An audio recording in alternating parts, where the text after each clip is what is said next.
Phoenix Lucille Coldon was more than just a 23-year-old college student. Born into a tight-knit, faith-driven family in St. Louis, Missouri, she was their only child and the pride of her parents, Lawrence and Goldia Coldon. Phoenix was smart, charismatic, and ambitious. She was a gifted athlete, excelling in fencing, and she also played the piano, violin, and handbells at church. Friends described her as radiant and approachable, someone who had her whole life ahead of her. But beneath the polished surface, Phoenix was quietly struggling. She had recently taken a break from her college studies, transferring schools multiple times. She was uncertain about her path in life, and she had begun living a life her parents knew little about. To outsiders, she seemed to be thriving, but Phoenix carried the weight of secrets she kept carefully tucked away. It was Sunday, December 18, 2011. Phoenix attended church with her mother in the morning. Nothing about her demeanor that day gave the impression that anything was wrong. After church, she returned home, spent some time on the couch, and even stepped outside briefly with her phone. Then, at around 3 p.m., she walked out the front door again, without explaining where she was going, without her parents realizing it would be the last time they'd ever see her. Hours later, Phoenix's black 1998 Chevrolet Blazer was found abandoned in East St. Louis, Illinois, a 25-minute drive from her home.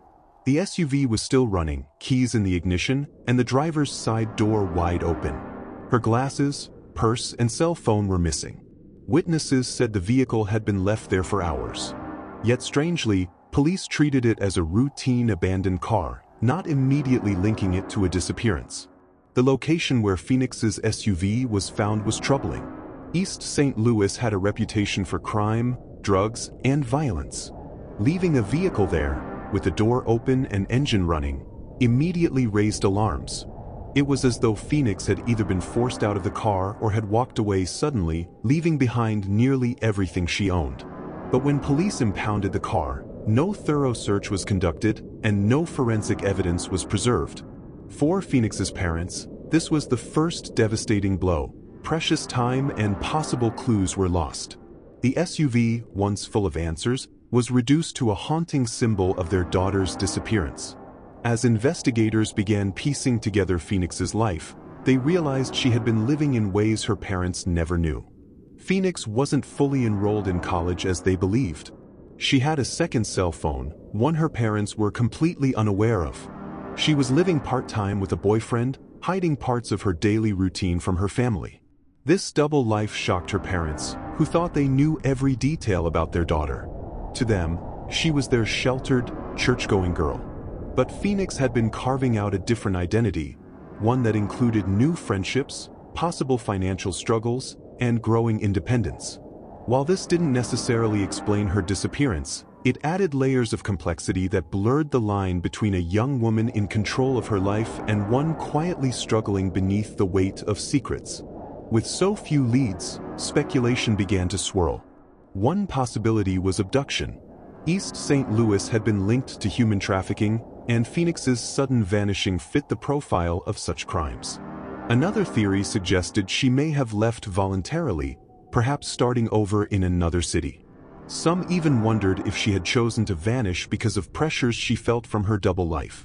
But there was also a darker possibility: foul play by someone she knew. Phoenix's secret life meant there were people in her circle her parents had never met. Did one of them know more than they were telling?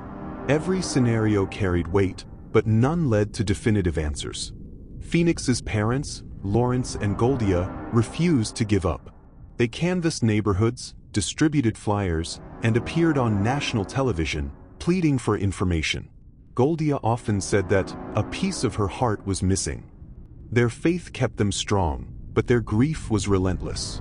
Despite limited support from law enforcement early on, the Coldons built their own network of supporters. They attended vigils, raised awareness through social media, and kept their daughter's story alive. Their determination was both inspiring and heartbreaking, a fight no parent ever wants to endure. The story of Phoenix's disappearance began to gain traction. She was featured on Investigation Discovery's Disappeared and other national outlets. This brought waves of tips. Some claimed sightings of Phoenix in different states, others alleging she had entered a new life under a different name. But none of these leads were ever confirmed. The abandoned SUV remained the most tangible clue, and even that had been mishandled. Investigators retraced Phoenix's steps, looked into her calls, and interviewed people in her life. Yet no single piece of evidence pointed clearly to what happened. Each year that passed deepened the uncertainty. Today, over a decade later, Phoenix Coldon's disappearance remains one of Missouri's most haunting unsolved mysteries. Her parents still hold on to hope, praying for answers that may one day come. Was Phoenix taken against her will? Did she choose to disappear? Or did she fall victim to something darker in East St. Louis that winter afternoon? The truth is elusive. But one thing is certain: Phoenix Coldon was loved, cherished, and deeply missed. Her story is a chilling reminder of how quickly life can change, and how silence can leave behind an echo that never fades. Thanks for watching. If you're fascinated by unsolved mysteries, hit subscribe and ring the bell so you'll never miss an update.